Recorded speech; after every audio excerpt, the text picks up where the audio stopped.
Hello student, ज्ञान निकेतन educational care channel में आपका स्वागत है। जैसा कि स्टूडेंट आप लोग को पता है कि आज का जो वीडियो हम बनाने जा रहे हैं वो क्लास 9th के लिए है। ठीक है स्टूडेंट, क्लास 9th का जो इसके पहले जो भी वीडियो अपलोड किया गया उस वीडियो में आपका रियल नंबर पूरा कंप्लीट हो गया था। ठीक है, इसका जो लास्ट वीडियो था उसमें रेशनलाइजेशन जो आपका एक टॉपिक था वो कंप्लीट हो गया। ठीक है स्टूडेंट, तो आज जो आपका एक न्यू चैप्टर स्टार्ट किया जा रहा है वो चैप्टर का नेम है पोलिनोमियल। ठीक है स्टूडेंट, तो अब पोलिनोमियल में हम लोग को क्या क्या पढ़ना है, ठीक है ना, उसके बारे में कौन कौन सा टॉपिक है, क्या डेफिनीशन है, उसके बारे में आप लोग को बताया जाएगा। ठीक है स्टूडेंट, तो आप लोग ध्यान दीजिए। ठीक है, तो देखिए पोलिनोमियल चैप्टर समझने से पहले हम लोग को दो टर्म के बारे में जानना जरूरी है। ठीक है, एक टर्म आपका हो गया वेरिएबल टर्म, एक हो गया आपका वेरिएबल टर्म्स। ठीक है, और एक दूसरा टर्म आपका हो गया कांस्टेंट टर्म्स। वेरिएबल टर्म्स हो गया और कांस्टेंट टर्म्स हो गया। ठीक है स्टूडेंट, तो देखिए वेरिएबल टर्म और जो कांस्टेंट टर्म है ये हम लोग के लिए कोई नया नहीं है। ठीक है ना, वेरिएबल टर्म और कांस्टेंट टर्म के बारे में हम लोग 6 क्लास से ही पढ़ते हैं, 6 क्लास में ही इसके बारे में पढ़े हैं। ठीक है, यानी स्टार्टिंग जो है इसके बारे में हम लोग का 6 क्लास से ही हो गया। 7th में भी पढ़े हैं, 8 में भी पढ़े हैं। ठीक है, अब 9th में पढ़ना है। ठीक है, तो वेरिएबल टर्म्स का मतलब होता है कि वैसा टर्म जिसका कोई निश्चित वैल्यू नहीं होता है। ठीक है ना, अगर आपसे कोई पूछे कि वेरिएबल टर्म्स क्या है तो आपको बताना है कि वैसा टर्म जिसका कोई निश्चित वैल्यू नहीं हो उसको हम लोग क्या बोलते हैं, वेरिएबल टर्म्स बोलते हैं। ठीक है, वेरिएबल टर्म्स का मतलब है कि उसका एक से ज़्यादा वैल्यू हो सकता है, कोई निश्चित वैल्यू नहीं, उसके जगह पे हम कुछ भी पुट कर सकते हैं। ठीक है, और ए से जेड तक का कोई भी लेटर, ठीक है ना, ए से जेड तक जो भी लेटर है वो सब वेरिएबल टर्म्स के अंतर्गत आता है। ठीक है ना, तो वेरिएबल टर्म समझ गए कि ए से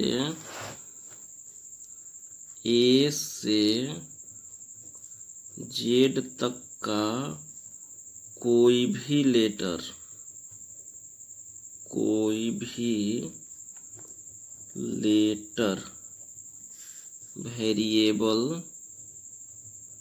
वेरिएबल टर्म्स के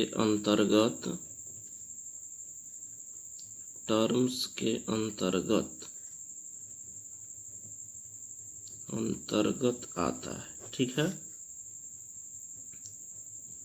अंतर्गत आता है। समझ गए स्टूडेंट, माने ए से जेड तक का कोई भी लेटर जो है वो आपको वेरिएबल टर्म्स के अंतर्गत आएगा। माने एक्स वाई जेड, ऐसे आप बहु जगह हम लोग देखते हैं कि एक्स लिखा हुआ रहता है या वाई लिखा हुआ रहता है या जेड लिखा हुआ रहता है, तो ये सब थोड़ा सा पॉपुलर है। ठीक है, लेकिन एक्स के जगह आप ए बी सी डी कुछ भी ले सकते हैं। ठीक है, अब कांस्टेंट टर्म का मतलब क्या हो गया कि कांस्टेंट टर्म का मतलब है कि वैसा टर्म जिसका वैल्यू क्या हो, निश्चित हो। ठीक है, वेरिएबल टर्म्स जिसका कोई वैल्यू निश्चित नहीं होता है, जबकि कांस्टेंट टर्म का मतलब है कि उसका वैल्यू निश्चित होता है। जैसे 1 2 3 4 5 6 डॉट डॉट, ये सब आपका क्या है, कांस्टेंट टर्म्स है। ठीक है, जैसे कांस्टेंट टर्म का क्या होता है, वैल्यू निश्चित होता है। जैसे मान लीजिए कि आप किसी दुकान में गए और उसको 5 रुपीज दे के और 10 रुपीज वाला आप पेन मांगिएगा उससे, तो आपको देगा नहीं देगा। इसका रीजन क्या है कि 5 और 10 का वैल्यू क्या है, निश्चित है। ठीक है ना, यानी कांस्टेंट टर्म का मतलब है कि उसका वैल्यू निश्चित होगा और वेरिएबल टर्म्स का मतलब है कि उसका वैल्यू निश्चित नहीं होता है। ठीक है स्टूडेंट, अब देखिए सबसे पहले हम लोग यहाँ पोलिनोमियल के बारे में चर्चा करेंगे कि आखिर पोलिनोमियल क्या होता है। ठीक है, पोलिनोमियल जो है वो होता क्या है। ठीक है, तो देखिए पोलिनोमियल भी एक तरह का अलजेब्रिक एक्सप्रेशन ही है। ठीक है, लेकिन पोलिनोमियल के साथ कुछ शर्त है। शर्त क्या है कि पोलिनोमियल का मतलब होता है कि वैसा अलजेब्रिक एक्सप्रेशन, ठीक है, जिसमें जो वेरिएबल टर्म्स होता है उसका पावर होल नंबर में होना चाहिए, ठीक है।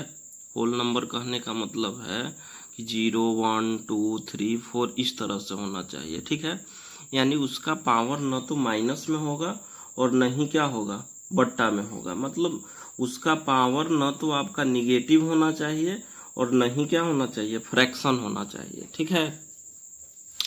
माने पोलिनोमियल का मतलब है कि वैसा अलजेब्रिक एक्सप्रेशन, वैसा अलजेब्रिक एक्सप्रेशन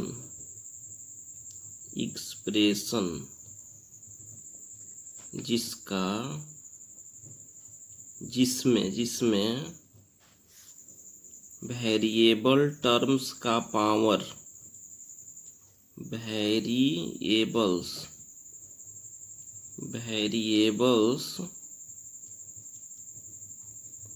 वेरिएबल्स टर्म का पावर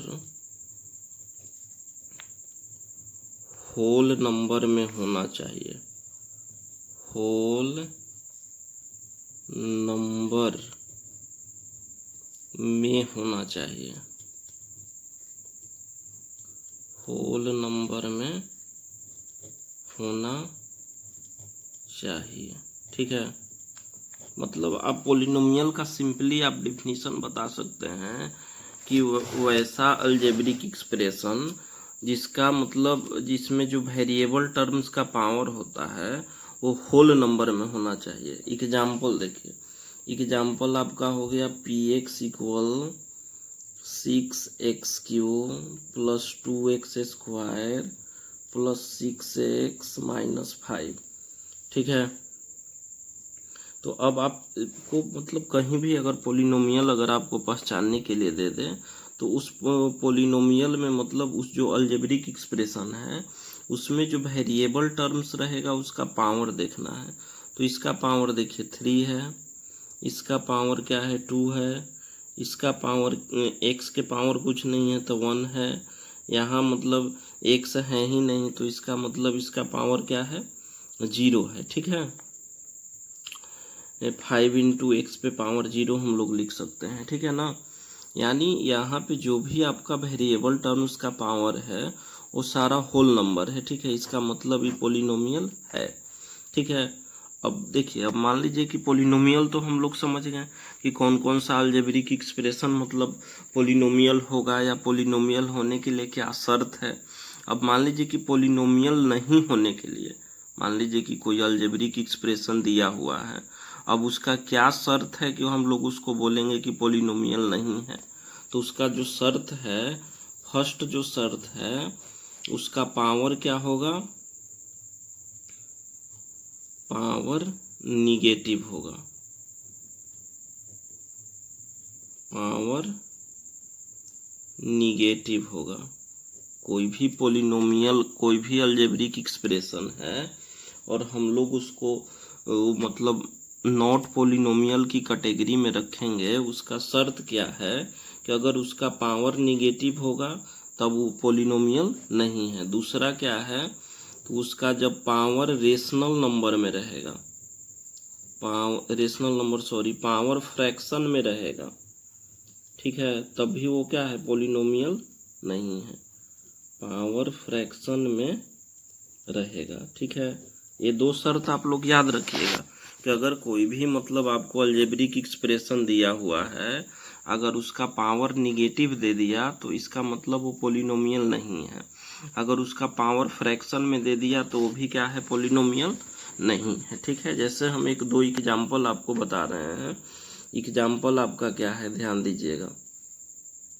जैसे मान लीजिए कि हम लोग लिखे px equal x³ minus 2x² plus √x minus 6, ये आपका हो गया, ठीक है। तो देखिए यहाँ तो मतलब वेरिएबल टर्म्स का हम अभी आपको बताए थे कि कोई भी पोलिनोमियल आपको पहचानना है, जैसे अलजेब्रिक एक्सप्रेशन दिया हुआ है और आपको बताना है कि पोलिनोमियल है कि नहीं। तो आप उसका वेरिएबल टर्म्स का पावर देखिए। अगर वेरिएबल टर्म्स का पावर होल नंबर में रहेगा तो आप देखिए इसका तो होल नंबर में 3 है, इसका भी 2 होल नंबर हो गया, इसका कुछ नहीं है तो मतलब 0 हो गया। अब देखिए ई रूट एक्स है तो रूट एक्स के जगह पे आप एक्स पे पावर 1/2 भी लिख सकते हैं, यानी इसका जो पावर हो गया आपका फ्रैक्शन में हो गया।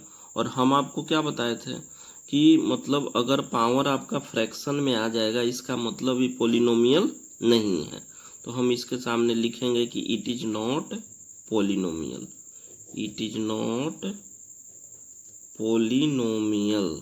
ठीक है, मतलब ये पॉलिनोमियल नहीं है। समझ गए स्टूडेंट? पॉलिनोमियल होने के लिए शर्त क्या है कि उसका पावर होल नंबर में होना चाहिए वेरिएबल टर्म्स का, और अगर वेरिएबल टर्म्स का पावर निगेटिव में होगा या फ्रैक्शन में रहेगा तो इसका मतलब वो क्या है, पॉलिनोमियल नहीं है। ठीक है, एक एग्जांपल और आप देख लीजिए पावर निगेटिव के लिए, जैसे px इक्वल x पे पावर -2 + 6x + 5। अब हम आपको क्या बताए थे कि वेरिएबल टर्म का पावर देखना है, तो देखिए आपका वेरिएबल टर्म का पावर क्या हो गया, माइनस में हो गया, यानी निगेटिव हो गया। इसका मतलब ये भी पॉलिनोमियल नहीं है, it is not polynomial, it is not polynomial. ठीक है स्टूडेंट, तो आशा है कि पॉलिनोमियल आप लोग समझ गए होंगे। अब इसके बाद नेक्स्ट जो है आपका कोफिशिएंट है। ठीक है, तो कोफिशिएंट के बारे में हम लोग मतलब पहले के क्लास में पढ़ चुके हैं कि कोई भी मान लीजिए कि आपको टर्म्स दे दिया और उसका पूछेगा कि उसमें कोफिशिएंट पूछेगा, जैसे मान लीजिए कि 5xyz दे दिया, तो इसका आप बोलेगा कि z का कोफिशिएंट बताइए, तो z को छोड़ के जो बच गया वो उसका कोफिशिएंट हो गया। तो z के छोड़ के क्या बचा, 5xy, यानी 5xy z का क्या हो गया, कोफिशिएंट हो गया। y का कोफिशिएंट पूछेगा तो y के छोड़ के जो बच गया मतलब 5xz उसका कोफिशिएंट हो गया। x का पूछेगा तो x के छोड़ के जो बच गया वो उसका कोफिशिएंट हो गया, मतलब 5yz उसका कोफिशिएंट हो गया। ठीक है, माने कोई भी आपको जो अलजेब्रिक एक्सप्रेशन का मतलब अलजेब्रिक एक्सप्रेशन में जो टर्म्स दिया हुआ है और उसमें अगर उसका कोफिशिएंट पूछेगा तो जिसका कोफिशिएंट पूछ रहा है उसको छोड़ के बाकी जो बचेगा वो उसका क्या हो जाएगा, कोफिशिएंट हो जाएगा। दूसरा चीज़ है कि एक न्यूमेरिकल कोफिशिएंट पूछता है, जैसे आपको 5xyz दे दिया और बोलेगा कि इसका न्यूमेरिकल कोफिशिएंट बताइए, तो न्यूमेरिकल कोफिशिएंट मतलब इसका इसके पहले जो नंबर रहेगा ना वही इसका न्यूमेरिकल कोफिशिएंट हो जाता है। ठीक है, अब देखिए डिग्री ऑफ पॉलिनोमियल हम लोग को बताना है।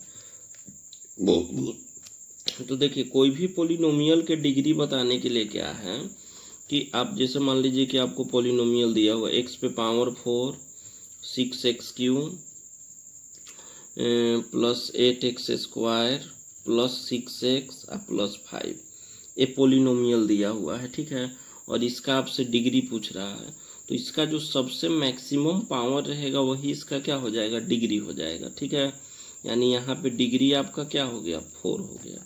ठीक है स्टूडेंट, मतलब पॉलिनोमियल दिया हुआ रहे और उसमें आपका अगर डिग्री पूछेगा तो आप क्या करना है कि उसका जो मैक्सिमम पावर होगा वही मतलब आपका मतलब डिग्री हो जाएगा। ठीक है, कभी कभी ऐसा दे देता है कि 5x² y² z² और इसमें आपका पूछेगा कि डिग्री क्या है। ठीक है, तो इस कंडीशन में जो डिग्री हो जाता है उसके पावर को हम लोग क्या करते हैं, ऐड कर देते हैं।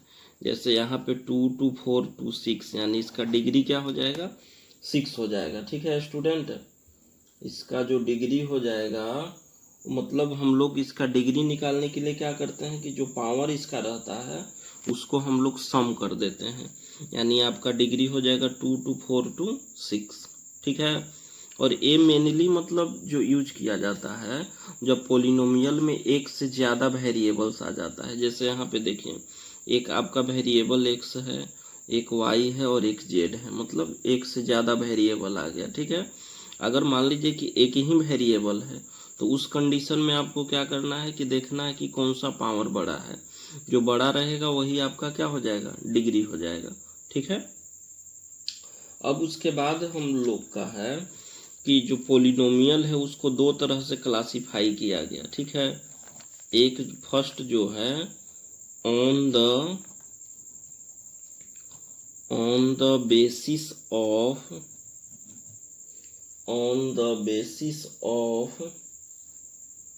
Degree, on the basis of degree, और सेकंड जो हो गया on the basis of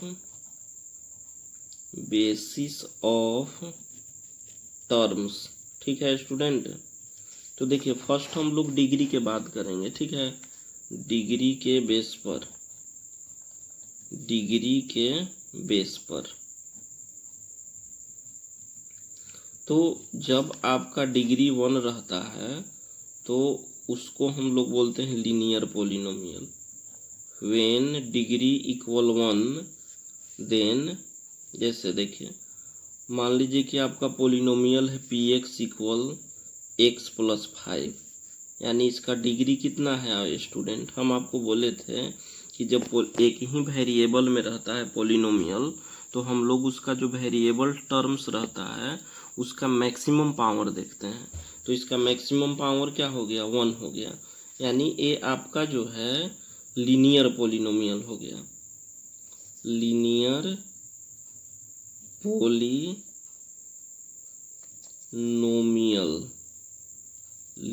polynomial जिसका डिग्री 2 रहेगा, डिग्री 2। जैसे एग्जाम्पल हो गया आपका px equal x square plus 6x plus 5, यानी ए डिग्री 2 है, तो ये आपका हो गया क्वाड्रेटिक पोलिनोमियल, क्वाड्रेटिक पोलिनोमियल, ठीक है। अब उसके बाद अगर आपका डिग्री 3 रहेगा, degree equal 3, example px equal x cube plus 6x square plus 2x plus 5, यानी यहाँ आपका डिग्री जो है कितना हो गया 3। तो जब डिग्री 3 है तो ये आपका क्या हो गया, क्यूबिक पोलिनोमियल हो गया। क्या हो गया स्टूडेंट, क्यूबिक पोलिनोमियल, ठीक है ना।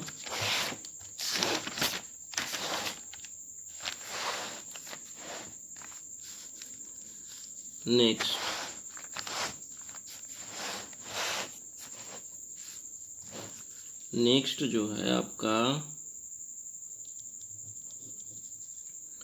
जब डिग्री 4 रहेगा, डिग्री इक्वल 4, तो इसको बोलते हैं हम लोग बाई क्वाड्रेटिक पोलिनोमियल। जैसे px इक्वल एक्स पे power 4 plus x cube plus 6x square plus 2x plus 7, तो यहाँ डिग्री कितना है आपका 4, यानी ये जो पोलिनोमियल हो गया आपका बाई क्वाड्रेटिक पोलिनोमियल, ठीक है। तो ये तो आपका हो गया किसके बेसिस पर, डिग्री के बेस पे, ठीक है, कि जब उसका डिग्री 1 तो उसको बोलेंगे लीनियर पोलिनोमियल, डिग्री 2 तो क्वाड्रेटिक पोलिनोमियल, डिग्री 3 तो क्यूबिक पोलिनोमियल, और डिग्री 4 तो बाई क्वाड्रेटिक। अब जो है on the basis of terms, तो बेसिस ऑफ टर्म्स जो हो गया आपका वो पहले के क्लास में भी हम लोग पढ़े हैं, 6, 7, 8 सभी क्लास में पढ़ चुके हैं। फर्स्ट जो हो गया मोनोमियल,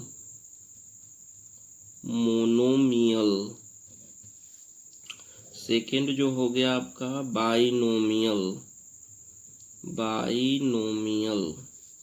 थर्ड जो हो गया ट्रिनोमियल,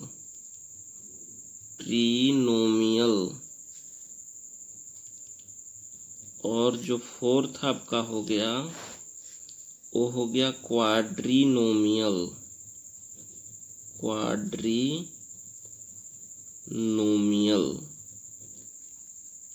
तो देखिए मोनोमियल का मतलब है उसका नंबर ऑफ टर्म्स जो है उसमें 1 रहेगा। नंबर ऑफ टर्म्स इक्वल कितना रहेगा 1। तो उसको क्या बोलेंगे, मोनोमियल बोलेंगे। जैसे एग्जाम्पल आपका px इक्वल 5x, तो इसमें देखिए कितना टर्म्स है, 1 टर्म्स है। इसका मतलब ही क्या हो गया, मोनोमियल हो गया। बाइनोमियल का मतलब है कि इसमें नंबर ऑफ टर्म्स जो है आपका, नंबर ऑफ टर्म्स इक्वल हो जाएगा 2, यानी px इक्वल आपका एग्जाम्पल हो गया 5x प्लस 6। ठीक है, ये आपका हो गया बाइनोमियल। ट्रिनोमियल का मतलब है कि नंबर ऑफ टर्म्स इक्वल 3, यानी px equal 6x square plus 2x plus 5, ये हो गया ट्रिनोमियल। और एक क्वाड्रिनोमियल जो होता है इसमें मतलब 4 टर्म होता है, यानी नंबर ऑफ टर्म्स इक्वल 4, यानी px equal 6x³ plus x square plus 6x plus 5। देखिए इसमें कितना टर्म्स है, 1 2 3 4, यानी ये आपका क्या हो गया, क्वाड्रिनोमियल हो गया। ठीक है स्टूडेंट। तो और एक मतलब पूछता है कांस्टेंट पोलिनोमियल, मतलब कभी कभी दे देता है कि कांस्टेंट पोलिनोमियल क्या है। तो कांस्टेंट पोलिनोमियल का मतलब है कि जैसे अब मान लीजिए कि आपका px इक्वल दिया हुआ है 5, ठीक है।